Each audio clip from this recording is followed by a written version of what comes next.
राज्य सरकार विभिन्न वर्गर कर्मचारी दरमा वृद्धि करथिबा बेले राज्य में कार्यरत सांबादिक मानक राज्य सरकार अणदेखा कर आसुचंती। यार प्रतिवाद में बहुबार एयुजे पक्षर राज्य सरकार पाखरे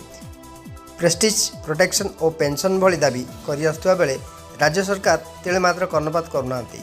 आगामी 2024 निर्वाचन पूर्व राज्य सरकार सबु वर्गर कर्मचारी दरमा वृद्धि करथिबा बेले कौन पर कार्यरत सांबादिक मानक दाबी को अणदेखा कर राज्य सांबादिक संघ पक्षर कटक जिला सालेपुर मधुबाबू प्रतिमूर्ति निकट में निजर राज्य सभापति तथा प्रेस काउंसिल ऑफ इंडिया सदस्य प्रसन्न महांती नेतृत्व में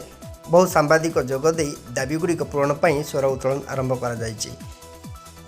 आज पर्यंत दाबीगुड़िक राज्य सरकार पूरण कर आगामी 15 तारिख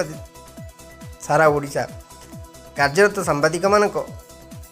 कला बैच पिंधि प्रतिवाद करिवे बोली एयुजे राज्य सांबादिक संघ सभापति प्रसन्न महंती मधुबाबू माटी चेतावनी देते मानक जो भाव में अणदेखा कर प्रतिवाद में ओडिशा सांबादिक यूनियन आज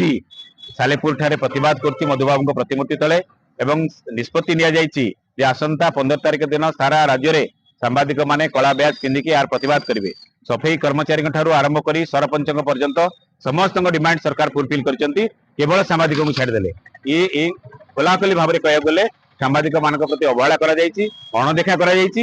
यार प्रतिवाद में आम 28 जिला पक्षर राज्य सरकार को मुख्यमंत्री को मेमोरांडम देचे। ओडिशा रे प्रोटेक्शन एक्ट दरकार, ओडिशा रे सिक्योरिटी दरकार, सामाजिक निरापत्ता सामाजिक मान दरकार, पेंशन स्कीम लागू हवा दरकार। 17टा राज्य में पेंशन स्कीम लागू हो सारी तेणु ओडिशा किसी नुआ कर लागू करा जाउनी। तेणु आपको सरकार जो गंभीरतार सह नवा कथा मु भावुची से गंभीरतार सह सामाजिक डिमांड को ग्रहण करना। एटा सारा राज्य में सांबादिक मानक भितर क्षोभ सृष्टि करछि जार प्रतिवाद स्वरूप आसंता 15 तारिख दिन सांबादिक माने सारा राज्य में ओइजर डाकना कला बैच पिंधिकी प्रतिवाद करेंगे।